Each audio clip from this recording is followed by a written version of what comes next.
First thing is they deal with your target audience. Thinking about using social media. The second thing is they have trust or authority with But finding people that have influence. That third one is that they see your target audience regularly. So I'm David and this is Elle Denning. We're two of the co-founders of Jumpstart Go, and we created this group as a free resource for you guys to discuss, talk strategies, ask questions, find referral partners, as well as free training every single week. It's a valuable free resource for you guys, all in a positive atmosphere of really pushing your businesses forward. So we love having you guys as a part of this community. We want this community just to get better and better and better. There's 32,000 plus insurance agents. We want you guys to use the group, ask questions, connect with others. You'll get as much value as you jump into it as well. There's hundreds of thousands of posts. There's probably 500 or 600 of these trainings. Take advantage of it. It's going to be a wealth of a resource for you guys. And outside that group, we love working directly with agents and agency owners inside our programs, Closers Click, Producers Academy, Legends, even individual consulting, helping them grow and scale their businesses, do more production, bring in more from social, bring in more referral partners, technology, sales, whatever that is. We love focusing on those. We work with 550 different agents and agencies as a part of those.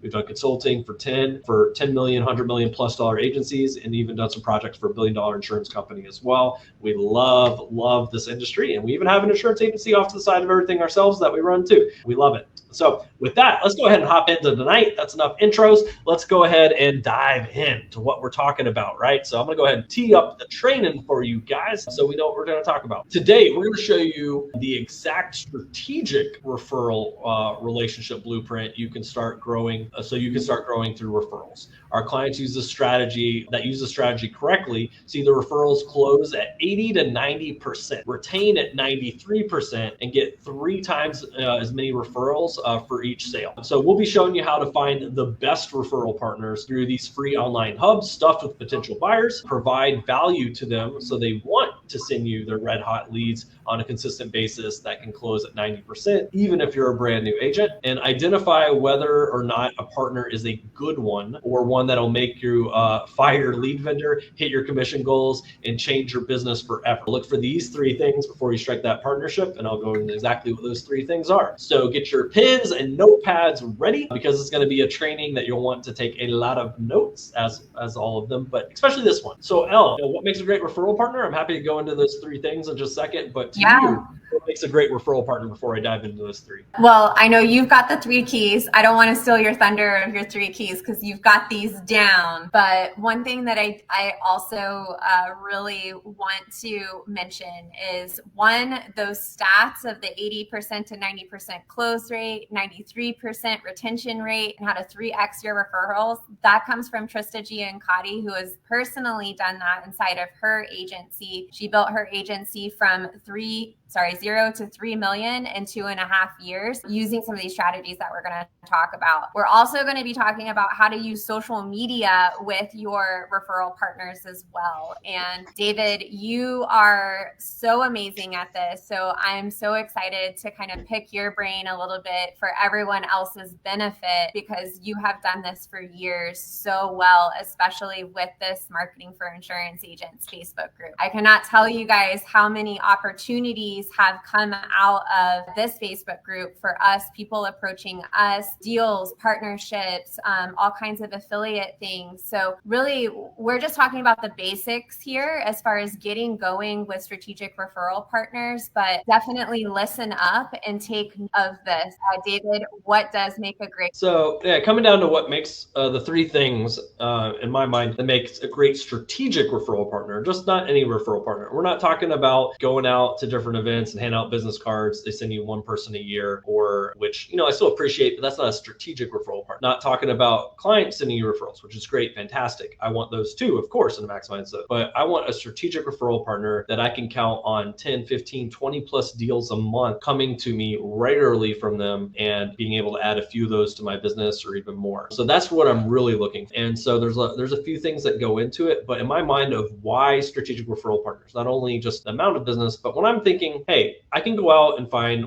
one potential deal at a time, one potential customer at a time, and go out and seek those, whether it's organic or paid. But otherwise, I could actually go out and seek and find people that are 20 deals a month that are coming my way. What's going to be the bigger value? What's going to fill up your pipeline larger, more consistently, to the point where we maybe even have to hire additional producers to handle all the stuff coming in from those referrals, like some of the clients that I'll mention tonight or ever have been in that exact same situation. Like, that's ultimately what you would love to have, right? Like, I love working with people that come to me already either wanting to work with me, coming from a trusted person that I know that's like, hey, if you're a buddy with them, I absolutely want to do business with you.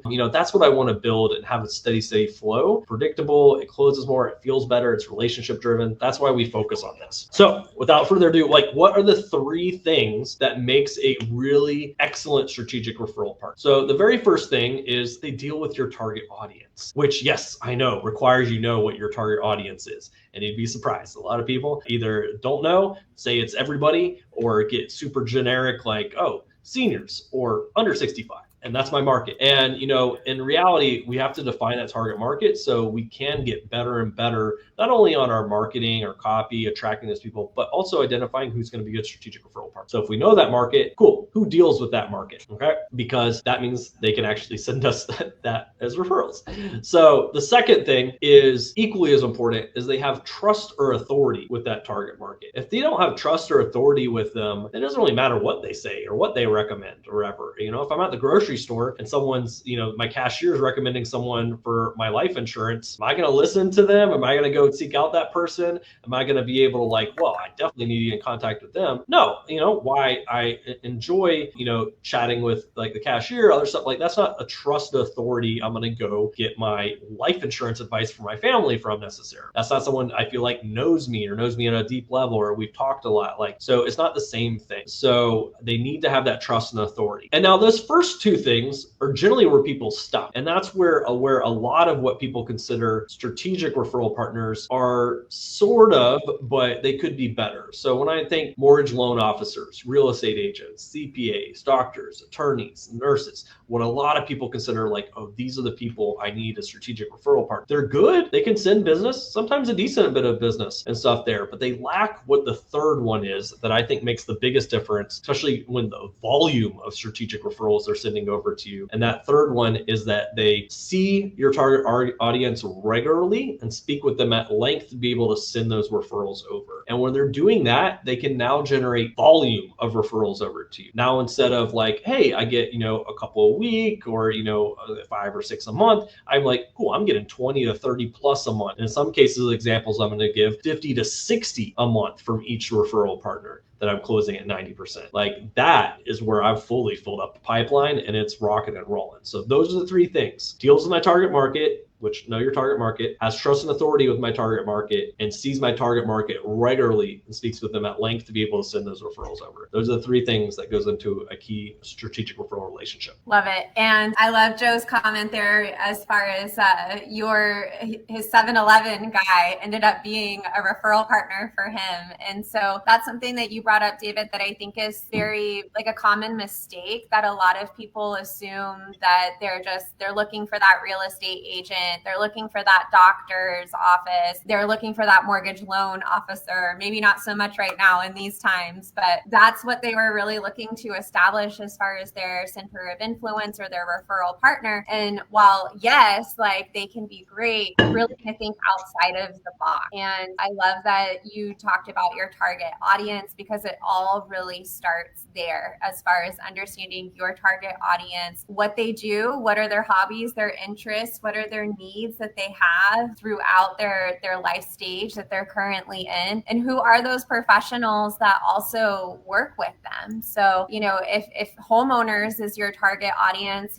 thinking about the people that are the handyman, the pest control people, the lawn service, the cleaning services, anybody that deals with homeowners can be a target referral partner for you that works with your target audience. So loved that. And I know that there are some outside of the box ones as well that Trista shares all the time that she built centers of influence and referral partnerships with as well. And Joe gave him the exact example, like, hey, especially coming from like a P&C side like Joe, everyone says real estate mortgage referrals. Like that's where you got to go after. You and every single other P&C agent out there, and you got to fight over them, compete for them, and they're like the god tier of referrals. And Joe being like, actually, that was my least amount of referrals were coming for those, right? Like, once again, not saying they're not good, but are they great? Are they super scalable? Are they excellent? And especially right now in today's world, it's not fun times over on the real estate and mortgage loan officer side for the most part. So, that's where we look at also, what are some strategic referral partners, like what industries and stuff, hey, even right now are doing excellent or thriving. Like that's who we also want to be looking at for strategic referral partners. So we'll go more in depth. Don't worry if you're a little bit like, can I get some examples? Can I dive, like, what does that even look like? We're going to dive in more, don't worry, but wanted to go ahead and cover some of those general, what those three things were for you guys. So Elle, where can we find these strategic referral partners? I get what makes a great one now, but where do I find them? Where do I get connected with them? So I'm going to jump to my most favorite, which is thinking about using social media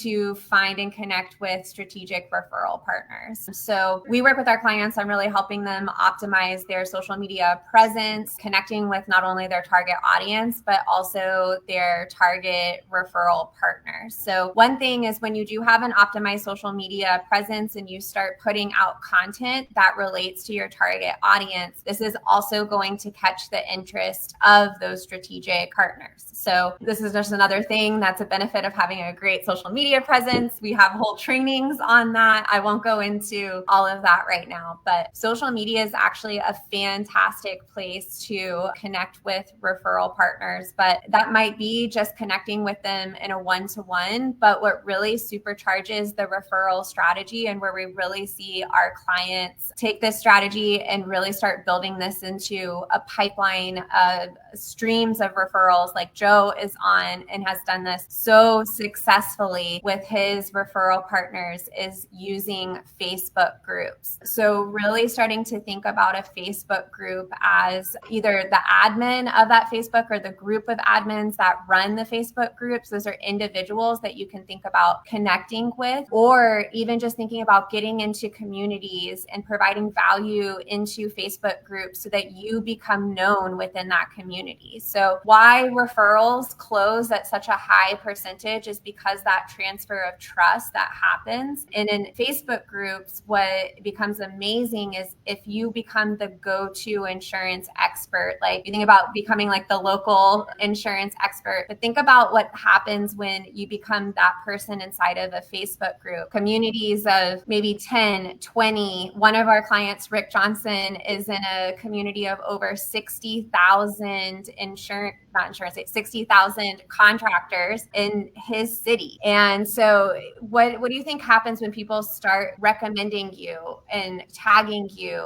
And when people are asking, hey, do you know somebody that works in insurance, can help me with this insurance related problem? And you're the person that gets tagged. This is where you can start generating 20 leads a week, 100 leads a week. There's massive momentum that can happen inside of groups when you really start to establish yourself as that go-to insurance expert. So that's one of my favorite places, David. I'm sure you have more that you can also share and shed light on that as well on the Facebook group side. So yeah, I mean, Facebook groups, love it. And I think that's actually where a lot of our clients get a lot of the referral partners from is the groups. The Facebook is nice because it segments them all into groups based on either profession or location or a lot of different things. And so like, hey, like you said, if my contractors are either a great audience for me to help or they're great referral partners for me, cool, I can get into groups, contractors, start making those connections there. So groups are great for finding the strategic referral relationships. And then also like, not that we want to just only focus locally generally, because now we can really help across the whole country or at least across our whole states that we're licensed in, but locally is really great as well. Local network, maybe not just going to the generic networking events unless some of that strategic referral relationship or referral partners would be there that I can connect with, but more strategically going to like, hey, if I know, like say real estate agents would be a really great referral partner for me, then going to the events with those real estate agents and starting to make those connections. But even then, I like going beyond that and taking more direct action of like finding who would be the ones I would want to connect with and reaching out, setting up a coffee, sitting down and chatting a little bit. And first also making it about them, right? Like, hey, what kind of help, support do you need? How can I bring value to your business? Can I learn more about who your ideal referral is? That sort of stuff is always great when starting the referral relationships. And if I don't know who I should be connecting with for that sort of strategic referral partner, like, hey, there's a lot of real estate agents. Who do I want to connect with? Once again, that's where we can use social to exactly find out who we want to connect with. Hey, looking for the top real estate agents in Cape Coral. Who are they? And I can see who other people are being like, oh yeah, Susan, Bob, Martha. They're the top ones here. And I see those names multiple times. Like, okay, people seem to know these people. They do good business. They're getting people recommending them. Perfect. Hey, can you connect me with them in a messenger, in a chat? I'd love to connect them. And then that's where I can get connected and then set up coffee, conversation, go to their office, Zoom, whatever that is, to start there. But I'm getting someone that already is doing business, that already is well known, that already people are referring, so they do good business. Like that's helping me even find who to connect with. So local networking, local groups and stuff are great. Even sometimes using stuff like meetup.com. If I'm finding like, maybe seniors is a target market for them. Cool. Let me look up some different like senior fitness meetups or groups that are going on, Silver Sneakers, or maybe meetup where like maybe there's a group of meetup or mastermind or some event with like people who run senior living facilities. Cool. That's a great way to get into. So local, don't discount it. I know a lot of you guys love working local and stuff and making this good. Amy mentioned pickleball. I mean, yeah, that's a great place to connect seniors. Absolutely. So someone who runs a pickleball league or something like that, where a lot of that audience is seniors. Hey, maybe this is a great way to get in and get connected with those seniors through making a strategic referral connection with the person running that league, for example. So local network are great. Elle, anything you want to add on that? Yeah, so with the local, back to like social media, Facebook groups, make sure that you're getting into local Facebook groups, and then also make sure that you are connecting with people on social media that you're meeting in person. So if you are doing the whole exchanging business cards, you're kind of doing that initial meet and greet, or you're getting out into the community and you're meeting people, make sure that you're connecting with them on social media. And if you're running a social media strategy where you're posting consistently and they see your content, that's going to help you stay top of mind. So that's another benefit of having a social media strategy that layers in with what you're doing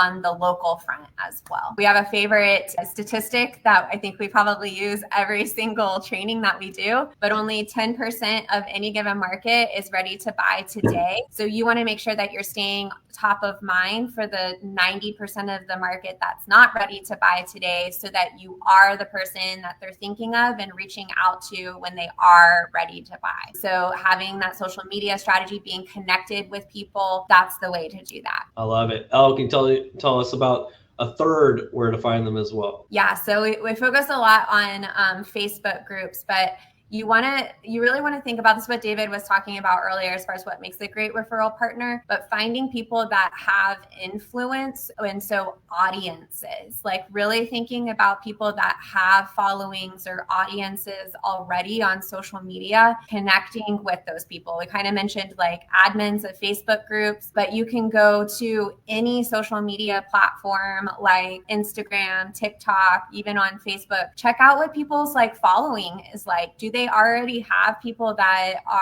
they've got this trust with through their social media? Maybe you're able to do some collaborations together, some content together. We love doing Facebook Lives. We think that that's a fantastic way to collab with people. You've got features that you can do that on Instagram and TikTok as well, to do collaboration style content to bring additional value to their particular audience. So just think about people that have audiences already That's another thing that social media makes it super easy for you to see who has followings, who has audiences already that you could connect with and plug into. Love it. And before we hop in the next part, I'd like to kind of talk a little bit on some examples or kind of what that looks like a little bit as well. So Trista, who you guys don't know, is main coach and trainer inside of our Closures Click program, but she built her agency from 0 to 3 million in 2.5 years just off strategic referral relationships and centers of influence. So she's a big proponent of this, loves it. And her top 2 referral partners would send 50 to 60 referrals a month each.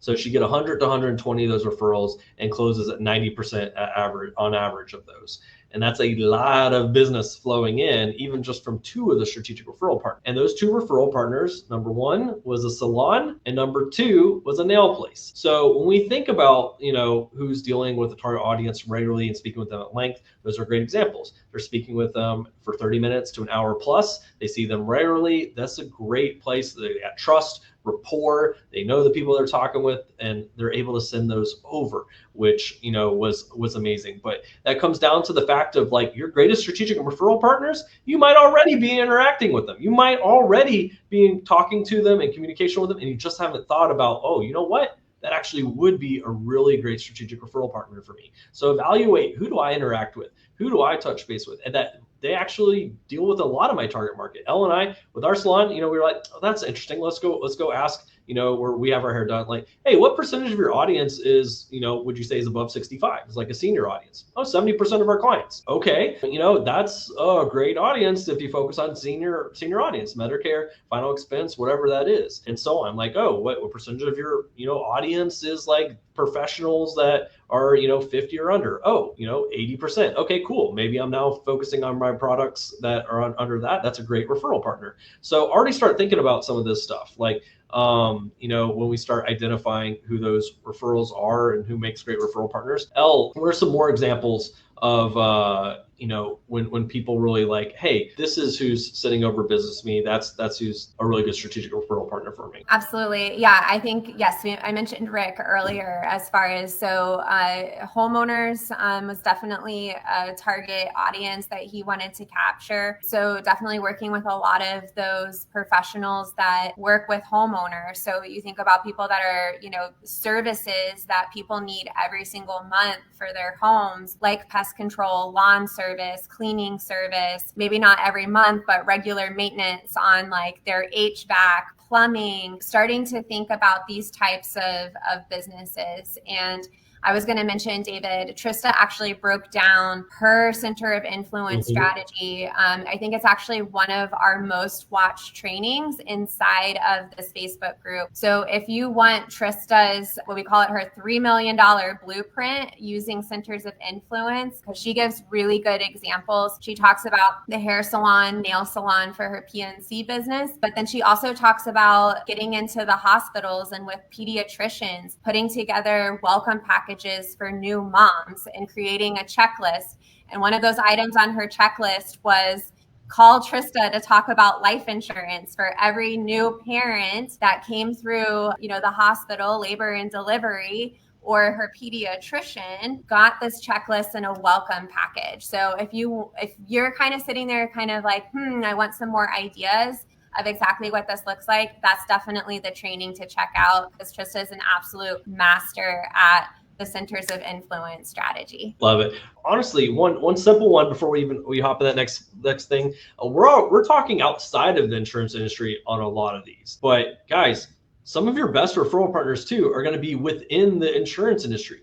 If I focus a ton on final expense, that's my bread and butter. I've senior market final expense is what I specialize in, and right, you better bet I'm going to have some amazing Medicare referral partners. Like that's their specialty. That's what they focus on. You know what? That's the same audience. We focus on different areas. I've not met a ton of people that do both really amazingly. They focus 10 to 1 to the other. Hey, let's have a strategic referral relationship where we can both help each other's audience, do content together, connect each other with each other's audiences and stuff like that.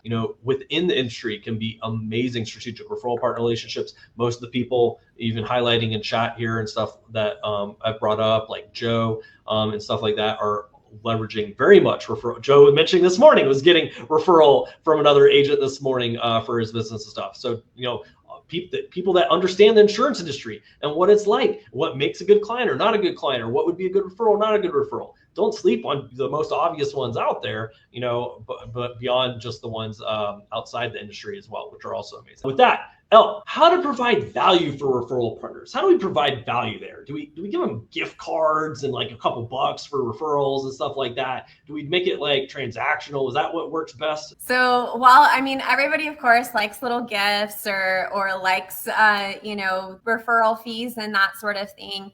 We don't really recommend establishing a referral partnership just based off of transaction. So this is the best way that I like to explain it. And I think a lot of agents, a lot of business owners, like, just don't really think about approaching their relationships like this. And I think this kind of helps like you frame it a little bit differently, is really thinking about like when you're approaching a potential referral partner, thinking about this, like you want to have a conversation with them that's a discovery-based conversation, just like you would have a discovery-based conversation with a potential client. And I know that's an area maybe that might be new to you as well, but really what you do in a discovery-based conversation is that you make sure that you first like frame and tee up the conversation of kind of like what the goal of the conversation is. So like, hey, David, I'm so excited to connect with you and learn more about your business and also see how I might be able to help support you in whatever your goals are in your business. And so in taking it from that approach of what are David's current pain points and challenges inside of his business? What are his goals? Like, what are his initiatives for this upcoming quarter? And then asking him like, so David, like, it sounds like these are your biggest challenges right now. These are your goals that you're working towards inside of your business. That's awesome. And just asking like,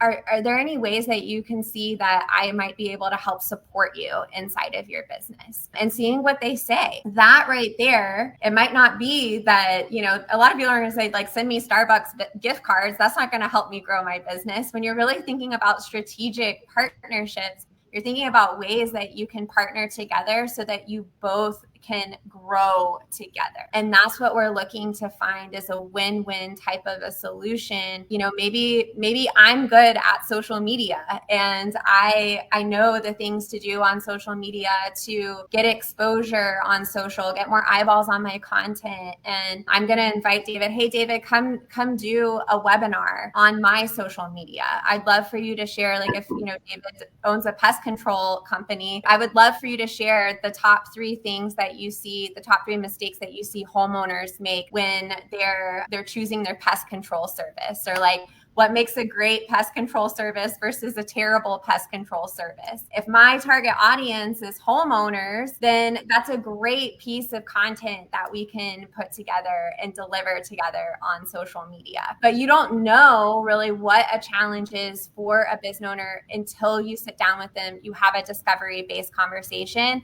and you see kind of what ways that you can collaborate together and create win-wins together. Love it. Elle, anything else you want to add on? Yeah, so I think one of the questions that we get all the time, and David, I'd like to hear what your thoughts are on this, is like, how do you approach a referral partner? Like if you kind of like think, oh, this person like they would be a great referral partner, they do business with the same types of people that are my ideal clients. Like, I think that's kind of one of the hardest parts, is even just first reaching out. And how do you do it without being like salesy or pushy or coming across, in a weird way? I'm going to give 2 examples real quick here. And one, if I'm like connecting through social, just kind of someone that I think would be a really great strategic referral partner. And then the other one is, example of a client of ours, ended up finding what would be an ideal strategic referral partner that was actually running a Facebook group for their clients of that potential referral partner that was this person's exact audience. So that's why this was a good strategic referral partner. And so they reached out to this person running that group and like, hey, wanted to connect. I see you're running, the group. Love to learn more about your business, how I can help. And they're like, yeah, absolutely. They connected, they chatted, and they're like, we do have this Facebook group for our clients, but we have no idea how to run a group, how to make it valuable for our clients. We'd love for them to be engaged, interact, but we have no idea how that works or really how to use the Facebook group. And the person was like, oh, yeah, I know how to do that. I've been taught by that. I've actually worked with Dave and Elle, and and they've taught me how to really make Facebook groups like valuable, and create content that makes the audience be engaged and stuff. And like, I'm happy to like show you guys how to do that and help you out with your Facebook group there. And they're like, that would be amazing. In fact, we'd be happy to have you as an admin of the group and helping run that group. And we're perfectly fine if those clients of ours are reaching out to you, or you have them come to you to talk to them about helping them on their insurance side too. And this person ended up becoming an admin and running this group and getting business from people coming from that group talking to them. That was a huge, huge difference for them. Joe Kampert's done a similar thing as well with the groups as well. And so that's where, like, if I make it a valuable relationship to them, it can be a very good strategic referral relationship. At the end of the day, it's got to be a win-win, value driven for both sides, or else it's not really a strategic referral relationship. And so I think that's a big thing, is how do I make it about them? And that's always got to be the first approach. People get hit up all day long. I get hit up 10, 15 times a day of people like, hey, can you do this for me? Or I want this thing, or hey, send your people to me for this. It's all me about them. And that's very easy to ignore, do away with. There's not even starting a relationship based on value for mutual parties. And so that's where, if I'm connecting with someone through social, maybe through being in a group that they're in, we've commented on something, I've spotted them, then yeah, it's sometimes easy as sending a message like, hey, I saw that we're both in this group and wanted to connect. I'm also in blank city. Like, if I'm in that city, that's even easier. I'm also in Cape Coral. I work with a senior audience, which I know is yours as well. And I'm always looking for a great salon to recommend and refer to them. They're always looking for great spots that are local. They want to support local. That's important to them, especially for people that tend to focus on seniors. And so would love to learn more about your business, how I can best refer them over, that sort of stuff as well. Is it cool if we hop on like a 10-minute Zoom, or I come by, I'll bring some coffee and love to chat and see the business. That's an easy way to make it about them. How are you potentially going to bring value to them? And, and I'll give you another example. We actually did this locally in Cape Coral with one of our agents, reached out to a senior living facility. Once again, let's take a senior market, for example, and reached out and said, hey, I would love to learn more about your senior living facility and even come by for a tour. Work with a lot of seniors in my business with what I do, and always looking for great recommendations for locally. I get asked all the time, sometimes even by the kids of the seniors, of like, hey, what are some of the top senior living facilities in the area? Would love to come learn some more. They're like, yeah, absolutely. Come by for a tour. Went and toured, made connections and friends with them as we were kind of going along the tour and checking out. It's like, hey, has anybody ever come by and done like a free living will workshop? Anything like that beneficial for the seniors? And they're like, no one's actually done that before. In fact, if you bring snacks, everybody will be there. So we're like, okay, cool. We'll do that. Bring snacks, end up making friends with the senior living facility, and even some of the staff booking appointments, people from the workshop booking appointments, to where even the sales team for that senior living facility said, hey, we'd love to include some information about the insurance side and your contact info with every new person that moves in. That's just like a natural, value-driven way of leading into that. Didn't call up and say, hey, you have seniors at your senior living facility, send them to me. That's not going to work. That's not going to really establish that. It's like, we got to bring value as a part of it, and then it's a win-win street for both, and you have a long-lasting, very beneficial referral relationship. I love it. And I think one thing I think is like also just to keep in mind here is that just like anything, the reach out, the conversations, the development of having these referral relationship conversations, it's a muscle that you build over time. And one thing I will also say with this is that it is valuable to build an audience, whether that's a following on social media, it's a Facebook group, a community that you are building that has audience and has followers that just aren't like numbers, but like actual real fans in a community where other people get value out of the space that you're creating, especially online. This is one of the best assets that you can be building. So David, and I did too, but David really was the driver behind building this group back in 2018 when we first started Jumpstart Go. He built this group from zero. There are now over 32,000 insurance agents inside of this Facebook group. And when the Facebook group was zero, And David was reaching out to a lot of people inside of the space and, asking them, hey, would you be open to coming and adding value here and doing Facebook Lives? And that was a lot of it as far as David reaching out to other people. Now it's, what are we, 8 years down the road now, 6 years down the road, and 6 years down the road. Now David doesn't have to reach out to people. Now people reach out to him because of the audience. So you also want to think about this as a long-term strategy. It's a long-term play. And Joe has done this so amazingly well. And 78,000 people, I think he said, that he basically is adminning groups for over 78,000 different people. And that's not something that just happens overnight. It does take time. But as you do that, you become the person that's not the person needing to reach out as much. And it's much more inbound, people reaching out to you. Again, this is the power of building a brand, building an audience, and being consistent with it over time. Love it.